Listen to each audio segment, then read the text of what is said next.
na sa lalong madaling panahon. The only advice I can give to Kong Arnie is that habang tumatagal ito, mas nagiging mahirap ang sitwasyon mo. So, mas maaga kang makauwi, mas marami pang option ang mangyayari. Pero pagka masyado ng late, wala na, mapipilitan ng gobyerno, we will have to move without any discussions with him. Mr. President, gusto ko lang malaman nyo na hindi ko kayo kinokontra sa sinasabi nyo, pero baka hindi lang kayo na-brief ng maigi. Kaya rin sinabi ko na may threat sa akin dahil nung January 11 pa lang, binanggit ko na to sa press ko namin ni Atty. Topacio na may balak silang i-raid yung bahay ko. At nangyari nga. The Committee on Ethics and Privileges hereby submits its committee report on the result of this investigation on the motu proprio investigation relative to Representative Arnulfo Arnie A. Tevez Jr.'s personal foreign trip to United States of America with expired travel clearance and his continued defiance to the orders of the House to return to the country and perform his duties as House member. Pursuant to Section 7, Rule 1 of the Rules of the House of Representatives, which constitute disorderly behavior affecting the dignity, integrity, and reputation of the House of Representatives. Finally, after a thorough deliberation and observance of due process, the Committee on Ethics and Privileges hereby recommends to the House of the Representatives the imposition of the penalty of 60 days suspension from the service upon Representative Arnulfo Arnie A. Tevez Jr. for disorderly.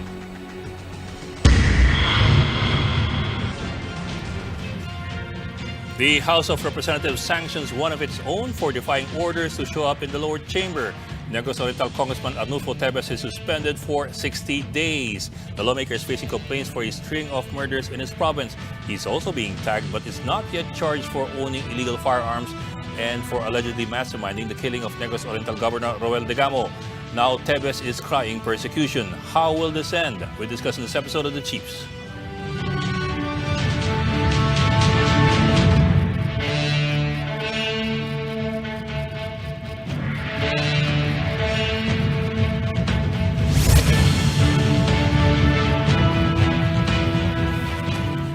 Welcome to the midweek edition of the Chiefs. Ako po si Ed Lingao. Kasama natin sa studio ngayon si Robbie Alampay ng One News, si Ana Marie Pamintuan via Zoom from the Port Area Manila, and of course, ang ating hepe, si Lucy Gus Valdez, head ng News 5. Happy midweek. Happy midweek. Gabi. Okay. Ami, start off with you. Ano yung big story nyo sa start? Talagang isa lang yung mainit ngayong araw, ano? Kaninang maga si President Marcos na mismo. Arnie, come home. Siya na nagsabi. Kaya siguro pumasa yung yung unanimous yung sa House of Representatives, ano? 60 days, 2 months. Tsaka, I mean, that in itself is big news. Bihira bumabalitaan yan, di ba? Exactly. Hindi, tsaka yung reaction mismo ng presidente, no? Yung orders niya, di ba? Napaka directed, di ba? Parang umuwi ka na. Gusto mo, bigay ko pa sa iyo Isang batalyon. Di ba? Totoo yun. Di ba? In fact, parang talagang order talaga, umuwi ka na eh. Ganun eh. Hindi yung usual na we will leave it to the processes to diba? Sort themselves out. Hindi yung usual na ganun. Hindi. And kanina, I was talking about this precise point kanina with Gretchen sa big story, and I was mentioning to Ed kanina, nung pinapanood ko yung... So, I mean, I don't mean to judge it, but this was, I think, relatively one of the most animated the president has been. He didn't really say anything, but the tone of his voice, na gusto niya, isang batalyon pa bigay ko eh. Di ba? I agree. Parang usually, he's very reserved, very... Yes. Di ba? There was really something there. Reticent, no? To make comments. Ito hindi. Diretsahan talaga eh, di ba? Sabi niya, hindi yan, it's not about Isabong. Exactly. It's about Governor Degamo. Oo. So, may Bakit sarili na siyang sinabi niyo yung findings. May sarili na siyang findings. But all of that aside, Bok, Ami, and LCV, if you cut through all of that and all our speculations of what does this all mean, but yung objectively, yung 60-day suspension on the level of the different penalties that the House could have imposed on one of its own, how severe is that? Konti lang naman yung penalties dun The sa ano eh. second most severe. It's the second most severe daw. Yeah, Next only to expulsion. Pero kasi when you look at the Hindi. when you look at the list of penalties na pwedeng ipataw ng, for example, yung ethics committee, dalawa lang naman talaga eh. It's in 60 days o yung expulsion eh. Of course with 2/3 vote. Hindi, may reprimand eh. May Diba? may reprimand Merong mga lang eh. ganon, diba? May mga slap Oo. on the wrist. I mean, people can... Wala sa rules eh. I mean, I was looking at I think Article 142 or 1 something eh. Yun lang talaga naka-specify eh. At least from the House Ethics Committee. Pero meron nang na-reprimand eh. OFW Act Party List, if I'm This not was around mistaken. 2018. No? Mga, Yes. May na-reprimand na. So, meron din ganon. So, this one is really severe. Tsaka, I'm sure yung 60 days pwede mong bawasan dun kung gusto mo, di ba? I mean, baka maximum yun. Yeah, Pero ito, and, hindi. you The know, full it doesn't really mean 60 anything days. to. Ayun. Pero hindi ba Doesn't yung mean gusto nga niya? Gusto nga niya mag-live for 60 days. There, it's section 143. Section 143 of the rules of the 19th Congress. The House may censure or... yun pala. Yeah, tama. The House may censure or reprimand an erring member with the concurrence of the majority of its members. It may suspend or expel an erring member with the concurrence of 2/3 of all its members, provided that a suspension shall not exceed 6 days. Yeah, tama. Meron nga reprimand or censure. Anyway, so titingnan din natin because what happens by the time that 60-day suspension is over, those are the kinds of things that we will still be monitoring and be asking about. And in fact, we'll bring in our first guest to talk about all of these things after a short break. The Chiefs will be right back.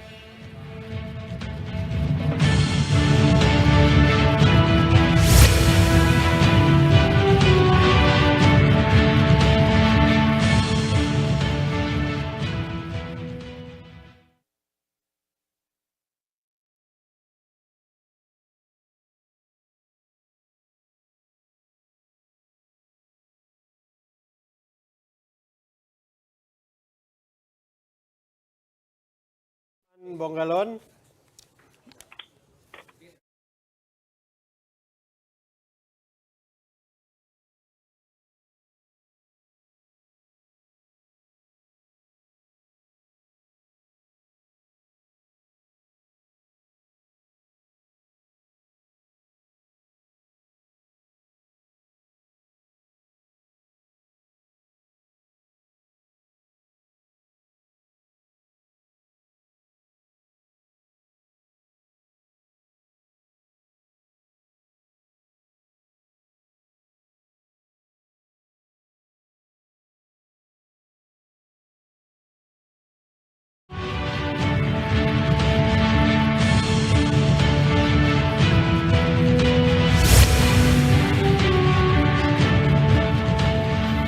Negros Oriental Congressman Arnulfo Tevez is suspended for 60 days, what led to the unanimous decision by 292 of his very own colleagues.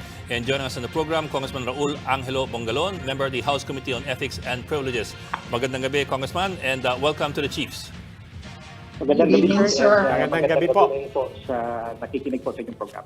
Thank you, sir, for joining us tonight. Sir, let me just clarify, sir. Yung suspension po ng 2 buwan kay Congressman Tevez, this is, and tell me if I'm getting this right, this is only for his absence since nag-expire yung kanyang travel authority at yung kanyang refusal to come back despite the speaker's, I don't know if you call it an order. Yun lang po yun, no? Wala tong kinalaman doon sa mga kasong kinakaharap niya ngayon, ganun ba? Well, tama po kayo. No? Ito lang po ay may kinalaman sa kanya pong expired travel authority and continuing refusal to heed to the order of the House Speaker to come back and attend the activities here in Congress. Yes, sir. Sir, i-follow ko lang doon po, sir. Kasi, sir, hindi naman kailasa maraming uma-absent na congressmen. So bakit po naging special show po ito? Well, as we all know po, no, nag-expire po ang kanyang travel authority ng March 9, if I'm Yes, sir. not mistaken. So, ang kanyang pong stay sa labas ng ating pong bansa is unauthorized already. So, with that, he can no longer participate, no, in the activities in the Congress because, the stay, no, outside the country is already unauthorized. And in fact, there's already a call or an order, no, from the House leadership, no, for him to come back to our country. So with that continuing refusal and defiance of this lawful order, yun po yung naging basehan po natin, no. That's why we recommend in the Committee on Ethics and Privileges a penalty or a sanction of 60-day suspension. Were the president's remarks in reaction to Congressman Teves's interview, or actually not interview, no, but yung kanyang pinost na mahabang statement, were the president's remarks or reactions to that somehow persuasive on the congressman to finally make a vote? Kasi the fact that it was unanimous, there was zero abstention even, no, and that it came on the same day that the president made such remarks, ordering him to come home already. Meron bang persuasive effect yun, sir? Well, for me po, ma'am, wala po naman pong persuasive effect, no, because the members voted, no, in their individual capacity without any persuasion, no, from outside of forces. So, I guess yung mga congressmen naman po bumoto na naayon po sa kanilang paniniwala na kailangan po, no, napatawad ng sanction or disciplinary action ang aming pong fellow member. Sir, ayaw naman namin to yung ipagdiinan to, no? But if officially we're saying na essentially absent, 'di ba? Ayaw pumasok sa klase. People can understand that, but let me take it from the side of Congressman Teves. He's saying na, panyero, sana maintindihan nyo, hindi ako makapasok, hindi ako makabalik kasi pakiramdam ko nanganganib ang buhay ko. May mga banta sa akin nung Enero pa lang. I mean, between the concerns for absence and not being able to do things at the House of Representatives versus one of your peers and your colleagues saying that, please hear me out because nanganganib ang buhay ko. That seems to open up a reasonable to at least hear him out. But this seems to be quite a severe. Then, of course, let me spell it out. I mean, wala naman kaming pinapaikutan dito. What we're trying to reconcile here is this severe action, really almost unprecedented action on the part of the House of Representatives, and at the same time, your insistence na wala tong kinalaman sa mga nangyayari sa probinsya ni Congressman Teves. Well, tama naman po, no, yung sinasabi niya po na dahilan kung bakit hindi po siya makauwi ay dahil may threat, no, sa kanya pong security at sa kanya pong buhay. But meron naman pong assurance, no, na ibinigay po yung House leadership, no. Kung sa palagay niya, siya po ay nanganganib, ibibigay po, no, ng House leadership yun pong security, no, na nararapat, and we will secure him, no, as a fellow colleague, as a fellow member of the House of Representatives. In fact, nagkaroon po, no, ng discussion ang kanya pong abogado at si Speaker Martin na bigyan po siya, no, ng security, pati po yung mga safe house na kung saan pwede po siya temporarily na pumalagi, ay ibinigay po lahat, no, ng mga leeway para lang po ma-convince ang ating pong kasamaan dito sa Kongreso. But despite all of that, nagkaroon po talaga ng continuing refusal, no, on his part, which according, no, doon po sa committee report na ipinalabas ng Committee on Ethics, constitute a disorderly behavior, and which tantamounts, no, to a recommendation of a sanction or penalty or disciplinary action po on the part of the Congress.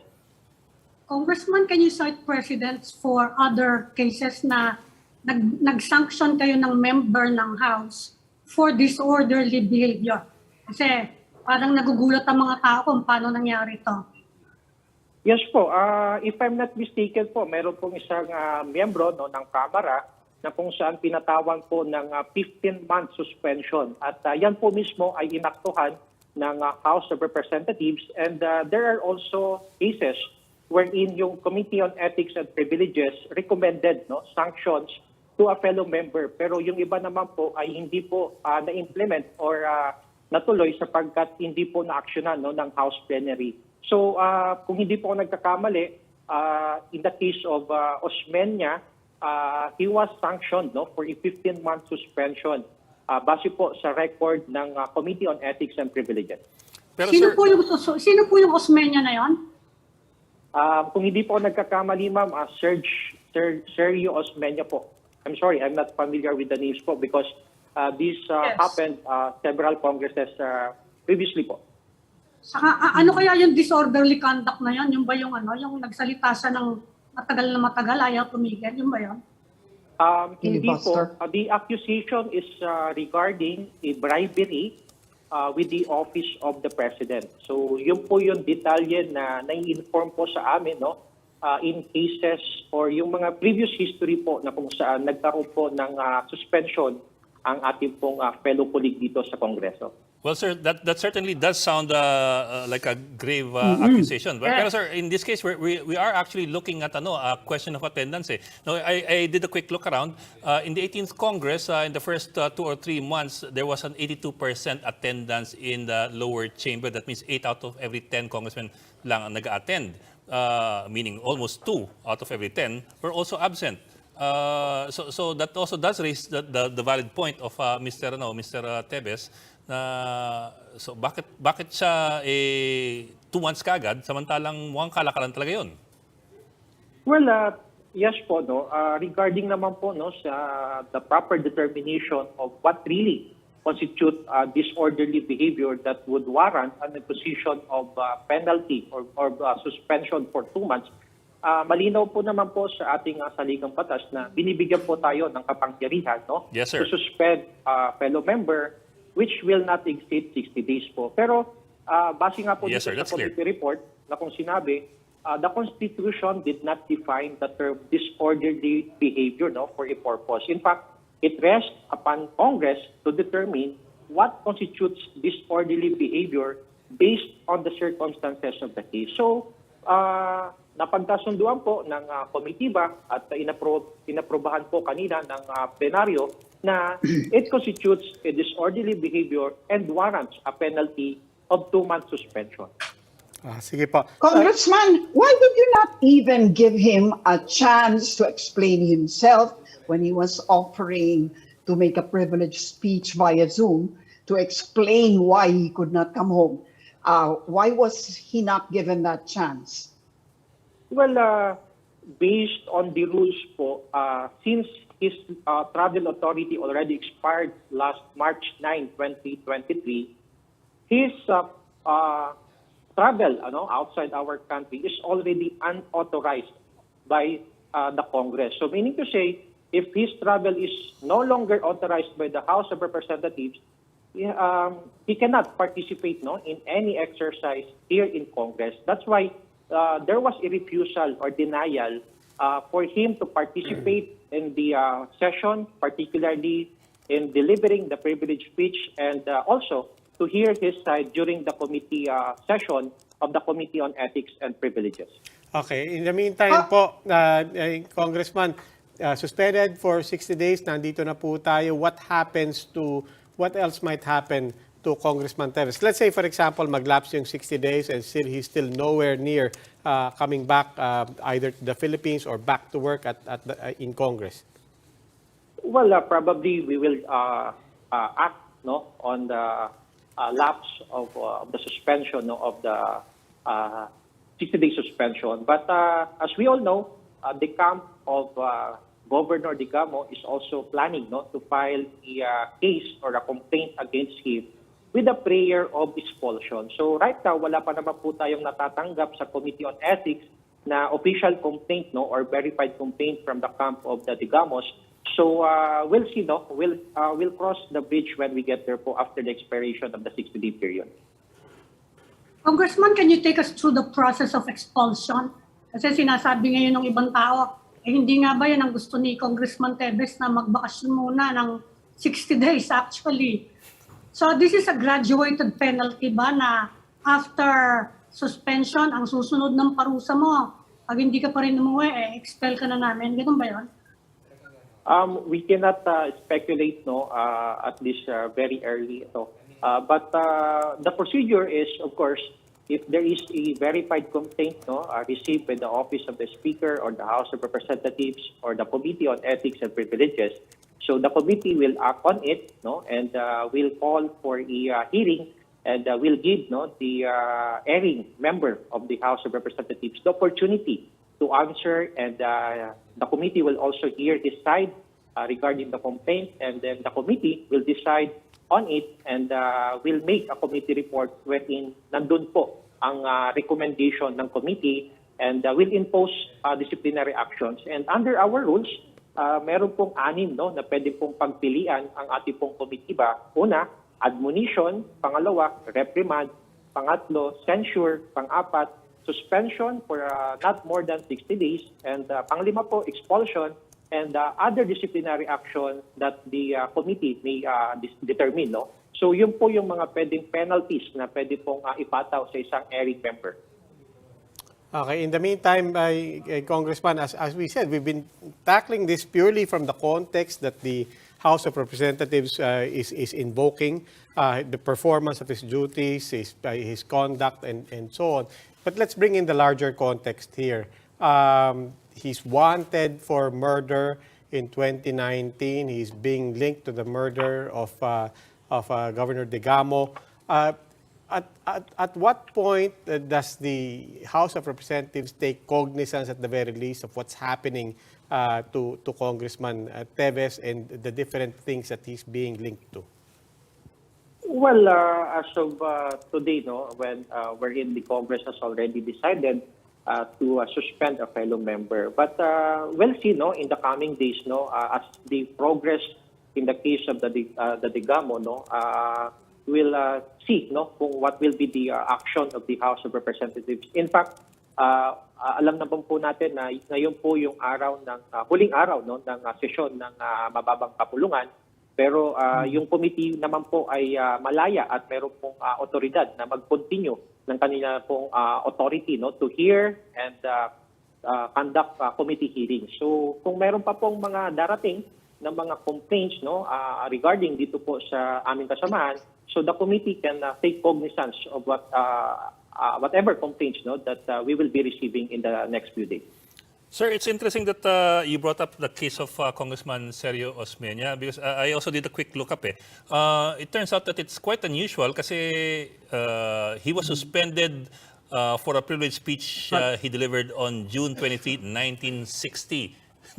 Against President Garcia. That's half a century ago. So how often po nangyayari itong mga ganito? How often does the Ethics Committee censure or suspend or punish members of the legislature?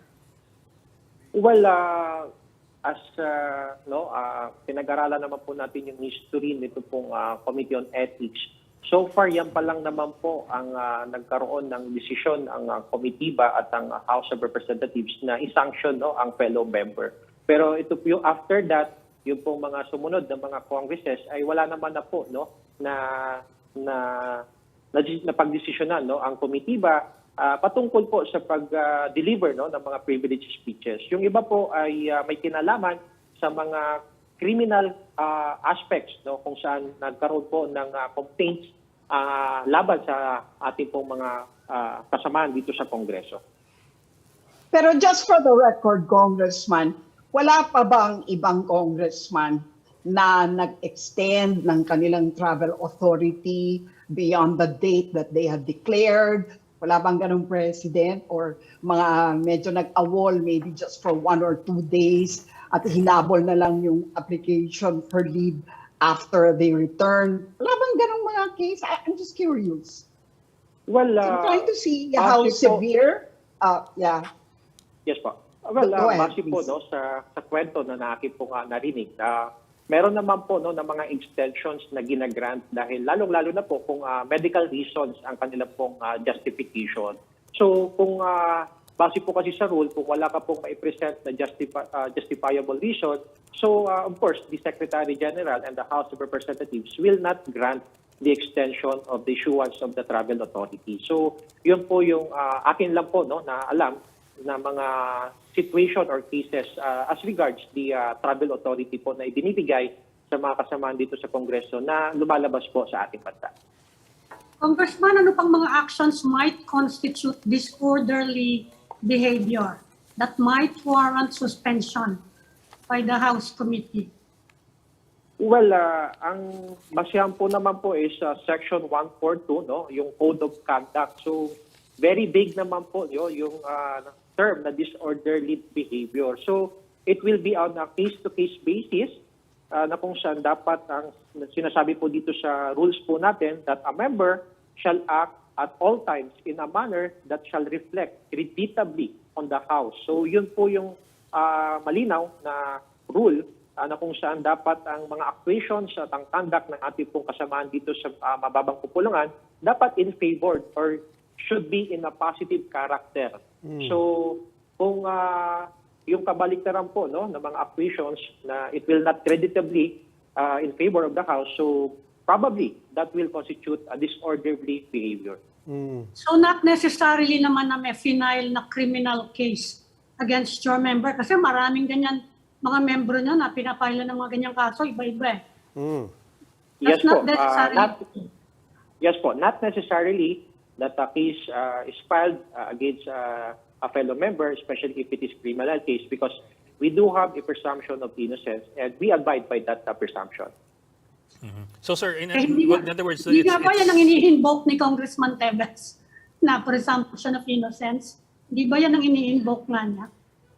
Yes, that is the one that he is evoking, but wala naman po kinalaman yung presumption of innocence dito because what we are really discussing is about the continued defiance of the order of the House leadership for him to come home and his expired travel authority because his presence outside the country is already unauthorized by the Congress. Sir Bali, in effect, sir, what you're basically saying is it's a prerogative of the committee to define disorderly conduct as well as the prerogative of the chamber itself. Yes, that is a jurisprudence po. No? In fact, in the case of Osmeña versus Pendaton, sinasabi po doon that it rests upon Congress to determine what constitutes disorderly behavior based on the circumstances of the case. Siguro last question na lang po. I think I'm trying to frame it how some viewers are looking at this. Of course, on the one hand, alam nila yung larger context, di ba? Na wanted yan or hinahanap naman talaga yan ng batas. But then Congress now saying na, hindi, pero wala tong kinalaman. And one of the things that I think a lot of people cannot help, especially when it comes to the Ethics Committee of the House of Representatives, is precisely how rare we see the Ethics Committee acting against one of its own. And we can't help but disabuse, we can't help but think na all of that, even ethics, is a matter of politics. Because everything from, kung makagamit yung mga ibang kasama nyo dyan, sa tawag lang po, na mga makawangwang yung mga congressman dyan sa Commonwealth, wagas eh. And everything from there to a lot of the things that make it to the news, criminal complaints, abusive behavior, and so on. We never hear of things like this. How do you convince the public that when the House of when Congress acts against one of its own, it is really about ethics, it is not about politics? When the fact of the matter is we see a lot of things that really go unnoticed and nobody acts on it. Yes, sir. I cannot speak on the actions made or the inactions made by the Committee on Ethics on the previous Congresses. And as a first-termer and a neophyte, what I can say is that wala naman po kaming natatanggap dito po sa House of Representatives or sa Committee on Ethics and Privileges regarding any complaints against any fellow member of the House of Representatives. Although may mga inaksyonan po kami last year na mga complaints na kung saan ang involved po ay member ng 18th Congress. So that's why wala naman po kaming jurisdiction to hear that case because that member na kung saan pinalam po ng kaso is no longer a member of the 19th Congress. And that is why dinismiss na po yung mga cases na involving actions during their term, during the previous Congresses. Okay. Well, sir, maraming salamat for joining us tonight. Congressman Raul Angelo Bongalon, member of the House Committee on Ethics and Privileges. Sir, thank you for joining us tonight. Maraming salamat po. Thank you, Congressman. And we're starting up another conversation after this video, so keep it here in One News.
The issue of charter change is causing a bit of confusion among lawmakers in both the Senate and the House of Representatives. We heed the call of Congressman Elpidio Barzaga for a ceasefire in the heated discussions on charter change, calling instead for the leadership of both houses of Congress to hold a caucus where we can have a productive discussion on the matter, rather than everyone airing their grievances in public. Si Congressman Lucas Rodriguez ng Cagayan de Oro, kung ang ating pong mahal na idolo ay disappointed, ako naman po ay malungkot. Kaya pareho lang po kami may pinagdadaanan. Malungkot po. Hindi naman po masama ang loob kasi ako po ay soldier eh. Kailangan pag sinabi ng commander ko na si Senator President Mig Subiri, susunod po ako. Malungkot ako din na tuloy kasi gusto ko talaga magkabakbakan eh. Walang hidwaan ng Senado at Kamara. Yan ang iginiit ni Senator Robin Padilla kaugnay ng usapin sa charter change. Wala pong hidwaan dito. Wala po. Ito po ay natural lamang na pag-uusap ng mga mambabatas. Ito po talaga'y nagaganap. Ito po ay normal na magkaroon ng iba't ibang opinyon, iba't ibang mungkahi patungkol po dito. Nakahanap naman ng kampi si Padilla kay Presidential Legal Counsel Juan Ponce Enrile sa isinusulong niyang CONAS. Anong kabigatan na hindi naintindihan ng Kongreso, hindi magagawa ng Kongreso, at kailangan mo ang CONCON.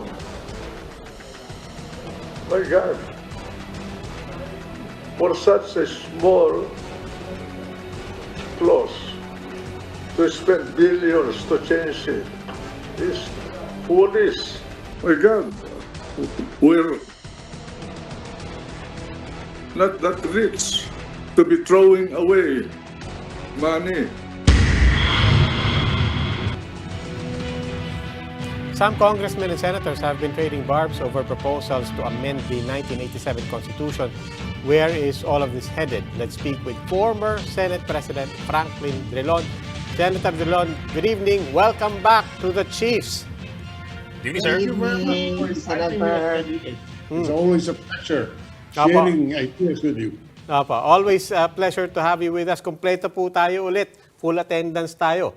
We always count you as among us. Sir, if you don't mind, I wanted to ask first for your reaction and also explanation. I don't know, baka meron kaming hindi naintindihan dito. Something that Senate President Mig Subiri said kanina lang, di ba? Na parang, look, oo, meron tayong bangayan, nagbabangayan yung ibang miyembro natin dito sa charter change. And then he said, can we have a caucus? Pag-usapan muna natin to rather than all of our differences being aired out in public. My question is, what's wrong with airing it all out in public? What would be a valid reason for legislators to take this behind closed doors? I don't know if I'm over speaking here, but what would be a valid reason for that? Well, having caucuses is a tool in legislature to come up with what is acceptable to everybody. And therefore, caucuses are held. What is possible is discussed. But does not prevent anyone from bringing it to the floor and having debate on it for the record, because the legislative records are very important for purposes of future, where there are disputes as to what is meant by a particular law. Then the discussion on the floor rather than in the caucus is what is considered as important. So again, my response is, caucuses is a way of coming up with a compromise, but this is without prejudice to people placing of record exactly what is meant by what is agreed upon. In my life in the Senate, there were instances when senators would say, "No, I don't attend any caucus. Let's debate on this on the floor." So it's not unusual. So yung hinihingi nga ni Senator Robin Hood is precisely that, no? Sabi nga niya, bakbakan. Actually, it's a word, no? In other words, he was saying magdebate na lang tayo dito. Na, according naman to Senate President Zubiri, interparliamentary courtesy dapat, di ba? Parang hindi tayo pwedeng nagdedebatehan or nagpapagalingan or something to that effect, no? What do you think of that? Is that really a strange thing to do? But that we hear the side of the congressman. The Senate President, as I know him, is a consensus builder. He would like to have a consensus on what is ever on the floor. Remember that legislation is the art of compromise. And sometimes it is difficult to get to have a compromise where positions are stated publicly immediately. But let me emphasize that the fact that there is a caucus should not deter anyone from raising questions on what was agreed upon in the caucus and not agree on the floor. Nobody's bound by the decisions in the caucus. They can always take the floor and say, "No, I do not agree with the decision. Let's debate on it and let's vote on it on the floor." Pero so hindi naman unusual yung intra-chamber caucus. Ibig sabihin, within the House, magmi-meeting mga congressmen, or within the Senate, magmi-meeting mga senators. Pero what about inter-chamber caucuses where you have both chambers having a caucus? How typical, how normal is that? It's not very often, but there is no rule against it. There is no rule against two chambers having a caucus. In fact, it happens. We have the LEDAC, and we have caucuses with the other chamber to discuss what should be in the agenda. So it's not unusual to have the caucuses. But what is important is that the decision in the caucus will not bind any member of Congress from raising any issue what was discussed in the caucus. Senator, ang talagang basic problem dyan ang sabi ng mga senators talaga daw mahina suporta ng charter change in the Senate. Ngayon, you heard Senator Juan Ponce Enrile kanina, sabi niya, bakit tayo gagastos ng bilyon-bilyon para lang baguhin yung ilang provision dyan for the economic provisions.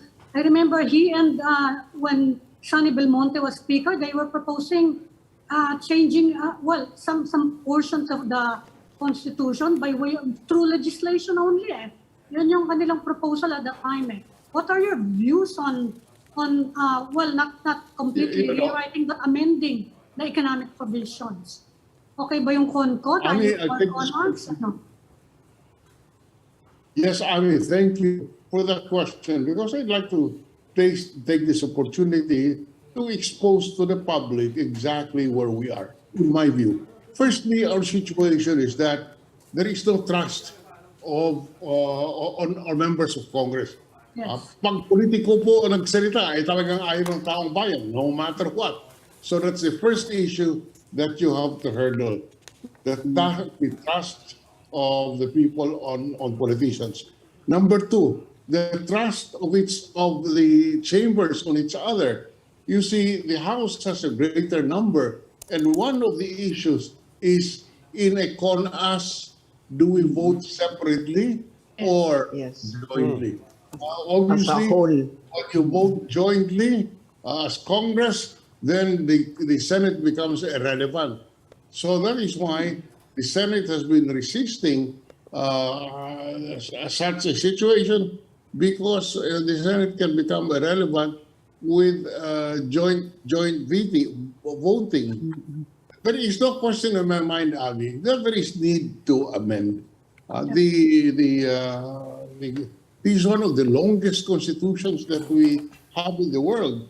Now, also, remember, this constitution was crafted after martial law, and therefore all the restrictions on government were found its way in the Constitution because of the fear that martial law can again be imposed.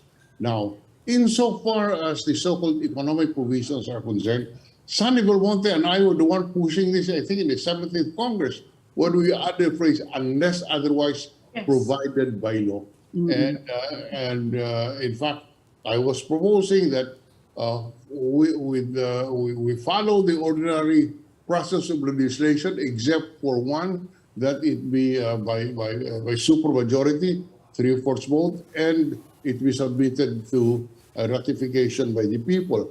And precisely the difficulty of having of our Constitution is that it really gives policymakers no leeway. Now, that is why I authored the Public Service Act.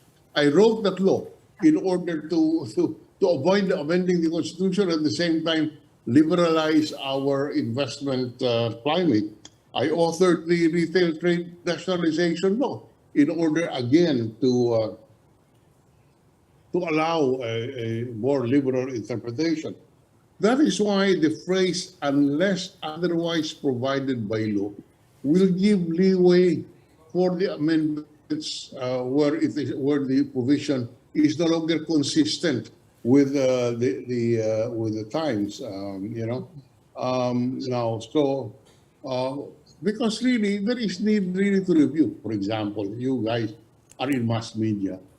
I cannot understand why mass media is nationalized.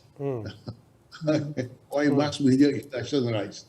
The theory was we did not want foreign influence to permeate or to get into our bedrooms. My goodness gracious, CNN is all over the place. Fox News is all over the place. Education also nationalized. So what has it solved anything? Maybe it's not responsible for it, but look, we are confronted with a learning poverty issue. Learning poverty because our grade 10, our students, our pupils, age 10 and below could not even read and write. So to me, there should be some flexibility. On the other hand, many nations, even around us, would have the privilege of inviting and allowing prestigious schools to operate in their jurisdiction. So this adds prestige to this. So, sir, so, sir, can you clarify? Do you believe that in spite of this Public Service Act and kailangan pa ba natin i-amend ang economic provisions? Do you think there is a need? Yes, there are a lot of things there. But as I said, let us not amend outright, because precisely we cannot debate. my proposal is, unless otherwise provided by law, allow Congress to debate on the correctness of a policy on the nationalization of certain industries. That's Sir- all I'm saying. Yes, sir. I'm not saying anything about So, give okay. an opportunity to debate. So, sir, you earlier raised the concerns, so the earlier concerns of the Senate over CONAS na matatabunan yung boses ng Senado. And yun nga,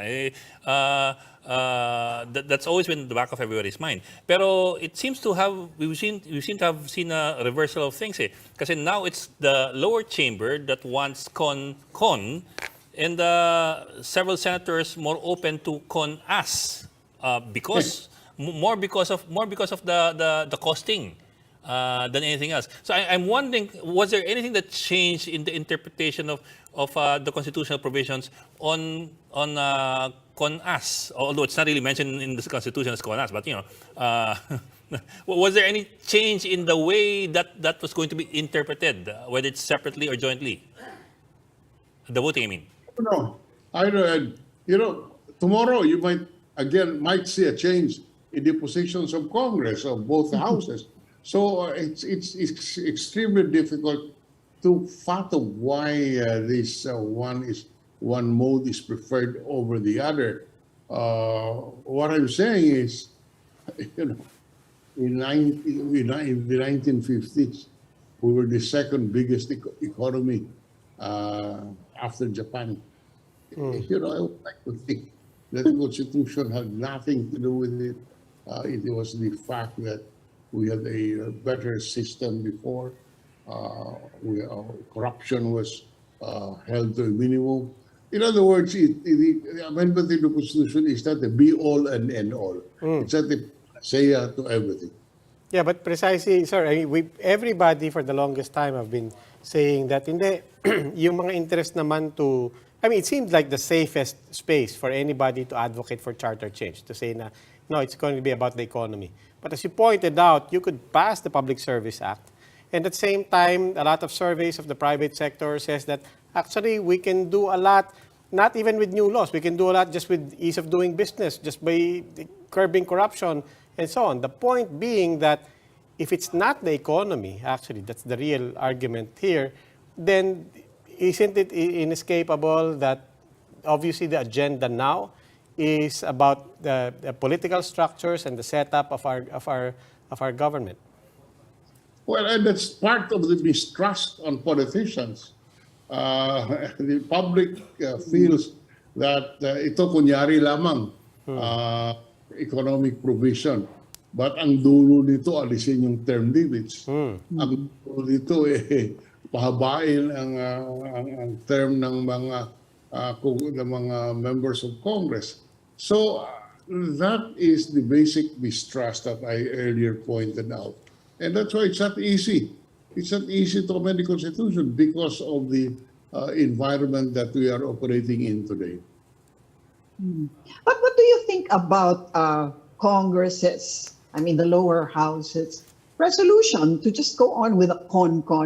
After all, we're going to spend just 9.5 billion. It's a great opportunity to actually really change the Constitution, which they say is really by this time outdated.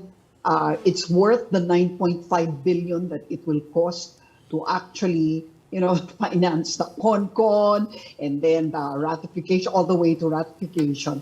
I mean, does that sound to you like a reasonable move to once and for all? By the way, is supported by the business sector based on the hearings that were actually conducted.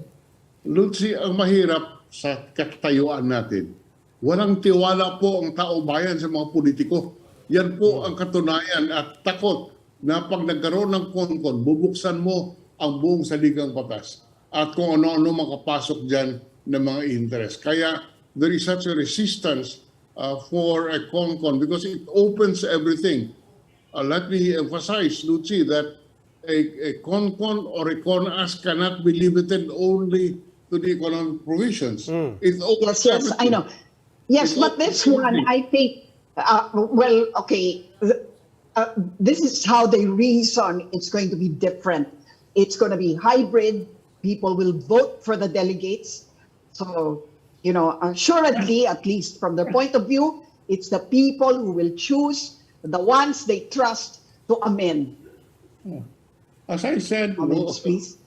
firstly, as I said, whether by election or by appointment, you have to overcome the feeling, the mistrust of the people and politicians. How do we do that? I do not know. But that is a stumbling block to what otherwise could be a reasonable amendment to the Constitution.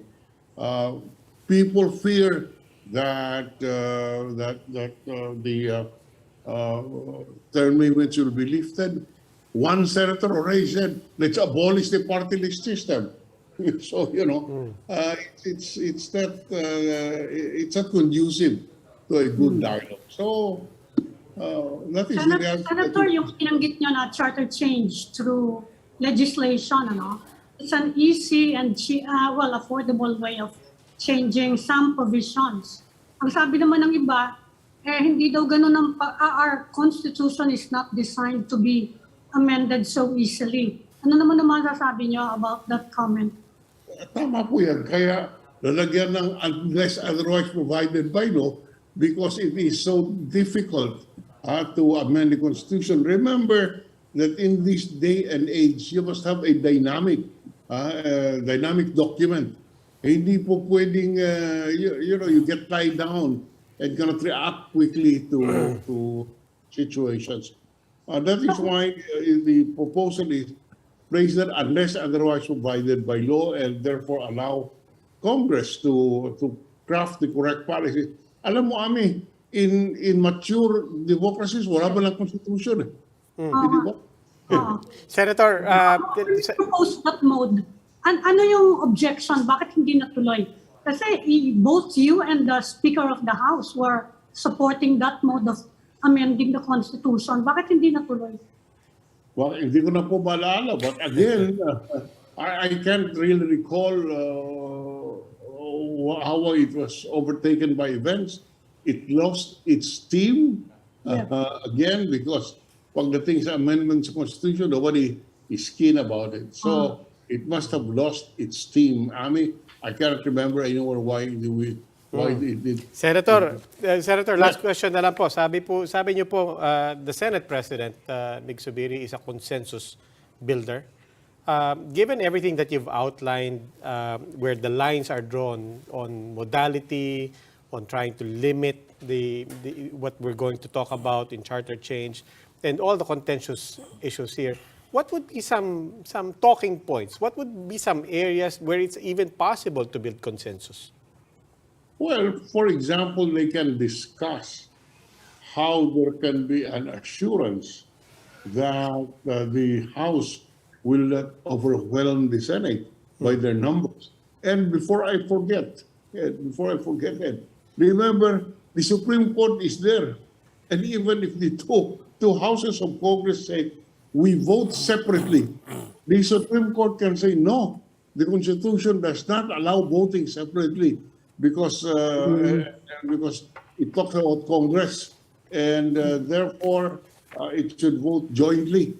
That's one aspect of the Constitution which was not clear.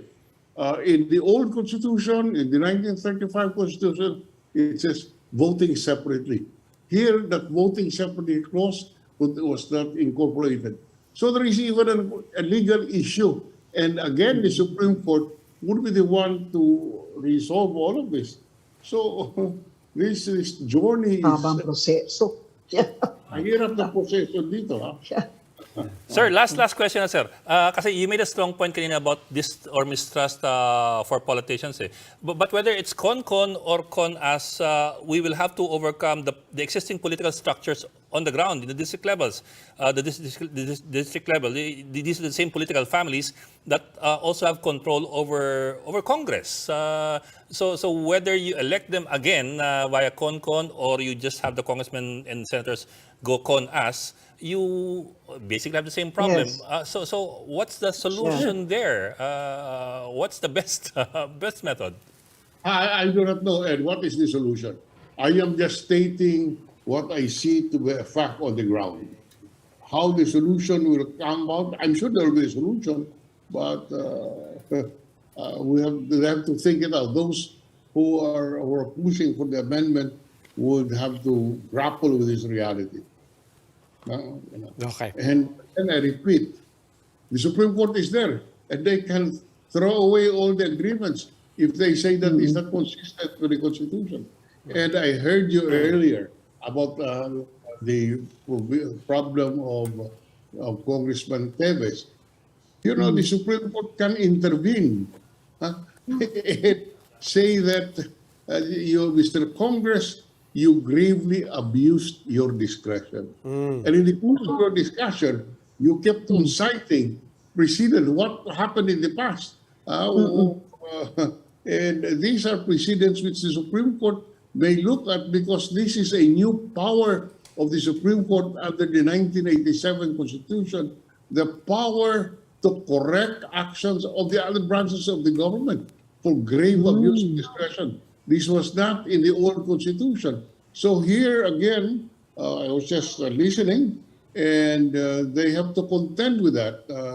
Under the Constitution, the right to discipline exclusively belongs to the respective chambers, but that provision on allowing the Supreme Court to intervene in cases where there is abuse of discretion could be cited as a justification for intervening. And you know, only you know, you don't know how the gods of Padre Faura will think about this.